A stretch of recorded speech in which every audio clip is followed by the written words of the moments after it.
దేవుని నామానికి స్తోత్రం కలుగునుగాక.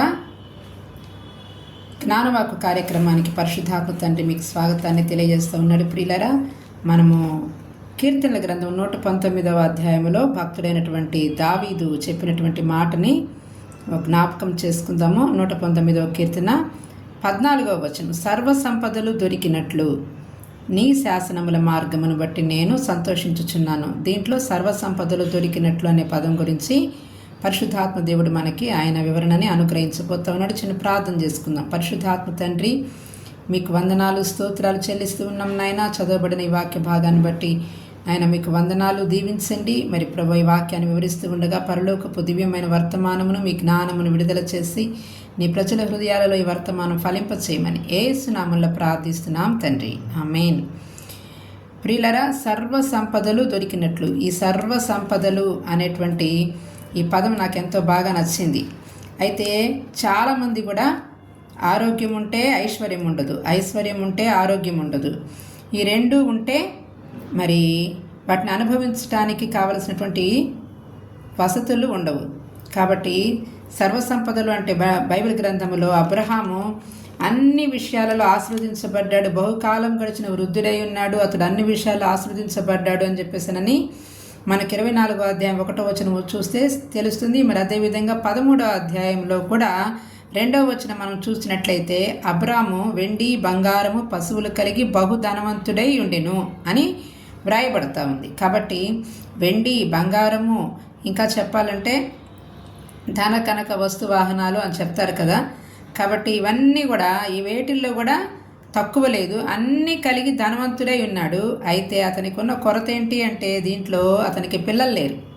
కాబట్టి పిల్లలు లేకపోతే ఇవన్నీ ఏం చేసుకుంటారు చెప్పండి. అయినప్పటికీ కూడా అబ్రహాము తన యొక్క విశ్వాసాన్ని అన్నీ ఉన్నప్పటికీ ఆఖరికి తన మనసులో ఏమనుకుంటాడంటే, అయ్యో మా ఇంట్లో ఉన్నటువంటి సూపర్వైజర్ అంటే మా దాసుడు ఎలియాజరే నా ఇంటికి వారసుడైపోతాడేమో అని దిగులు పడతాడు. ఒకవేళ అయితే ఏమైందో చూడండి. అంటే ఎంతైనా కానీ తన కడుపును పుట్టిన బిడ్డకి ఇచ్చేటువంటి విలువ సంవత్సరాల తరబడి మరి దాస్యత్వం చేస్తున్నటువంటి దాసునికి మాత్రం ఇవ్వలేకపోతా ఉన్నారు. ఇదే మానవుల యొక్క బుద్ధి.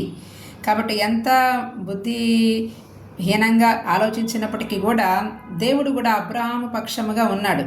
ఉండి తనకి సొంతగా బిడ్డ కావాలని ఆశపడ్డాడు. అన్ని సంవత్సరాలు మరి చాకరీ చేసినటువంటి ఎలియాజర్ని దత్తత తీసుకొని తనకు ఆస్తి రాసేసి ఇచ్చినట్టయితే ఇంకా ఎలియాజర్ ఎంత బాగా చూసుకునేవాడు. కానీ అలా కోరుకోవటంలో తన గర్భాన ఒక బిడ్డ పుట్టాలని కోరుకున్నాడు. కానీ తన ఆశలన్నీ కూడా అడి ఆశలైపోయే సమయంలో దేవుడు ప్రత్యక్షమయ్యే దేవదూతల్లాగా చక్కగా వచ్చి 18వ అధ్యాయంలో వారి ఆతిథ్యాన్ని స్వీకరించి వారిని ఆశీర్వదించి వెళ్ళారు.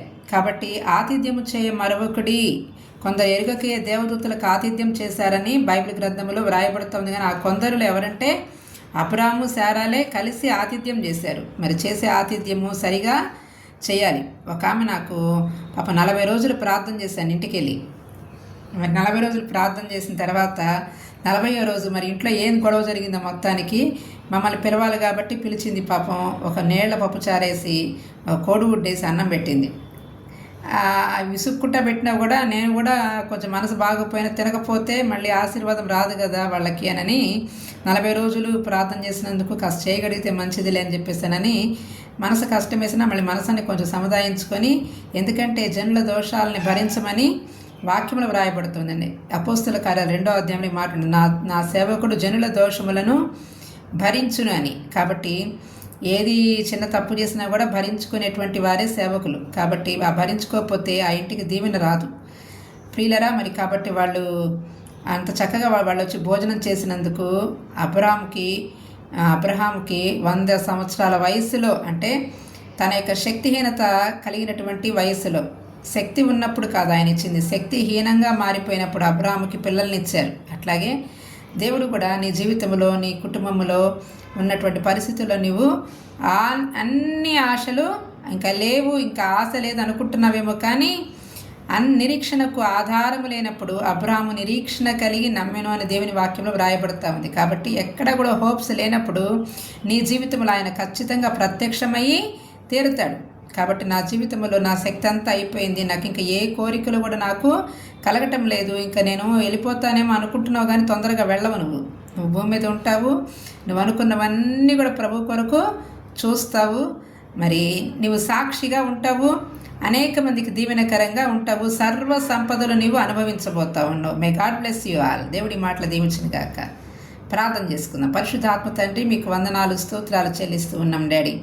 అయ్యా, మీరు ఇచ్చిన వాక్కును బట్టి మీకు వందనాలు. సర్వ సంపదలు మేము అనుభవించబోతున్నందుకు మీకు స్తోత్రాలు తండ్రి. మరి అనుభవించే అనుభవంలో కేవలం నిన్ను మాత్రమే కనపరచడానికి మాకు సహాయం చేయండి.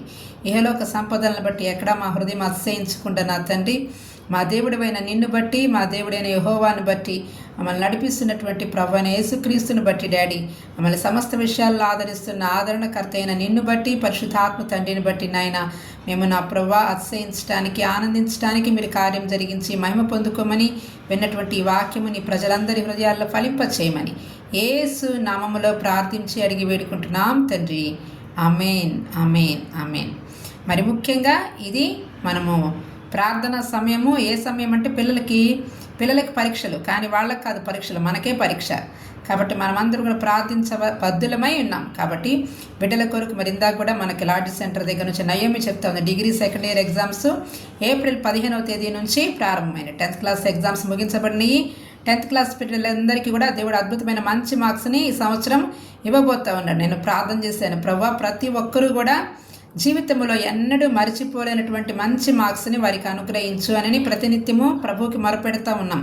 కాబట్టి వారెన్నడూ కూడా ఇది గొప్ప సాక్ష్యంగా వారి మార్కులు చూసుకున్నప్పుడు వారికి గొప్ప సాక్ష్యం అనిపించాలి. కాబట్టి వాళ్ళు ఏమి రాశారో రాశారు. కాబట్టి నీవు అద్భుతం చేయని ప్రతినిత్యం కూడా ప్రార్థన చేస్తూ ఉన్నాము. తప్పకుండా దేవుడు మన బిడ్డలందరికీ అద్భుతమైనటువంటి టాప్ లెవెల్ మార్క్స్ని దేవుడు అనుగ్రహించబోతూ ఉన్నాడు. ఆశ్చర్యకరమైన కార్యాలని దేవుడు జరిగించబోతూ ఉన్నాడు. మన సిరికి దేవుడు మరి స్టేట్ ర్యాంక్ రావాలని ప్రేయర్ చేస్తూ ఉన్నాను. అక్షయ్, ఇంకా విక్కీ, ప్రవల్లిక, సన్నీ, రిజ్వానా, నీలిమ, మరి వీళ్ళందరూ, తర్వాత ధనుష్, కావేరి, ఈ బిడ్డలందరూ కూడా 10th ఎగ్జామ్స్ రాశారు. వీళ్ళకి మంచి మార్క్స్ రావాలని మనమందరం కూడా మన అనుదిన ప్రార్థనలో జ్ఞాపకం చేసుకుందాము. గ్రూప్లో ఖాళీగా ఉన్న వాళ్ళు ఖచ్చితంగా ఫోన్ చేసి ప్రార్థనలో ఏకీభవించాలి. నెలలో ఒక్కరోజైనా ఒక 5 నిమిషాలు సమయం కేటాయించుకొని మరి ప్రార్థనలో ఏకీభవిస్తే మీకు, మీ పరిచర్యలకి, ఇంకా మీ కుటుంబాలకి, నా కుటుంబానికి, నా పరిచర్యకు, నాది కాదు యేసయ్య పరిచర్యకి మరి ఆయన మనకు తోడుగా ఉండి ఇమ్మాన్యుయేలుగా ఉండి నడిపిస్తాడు. May God bless you.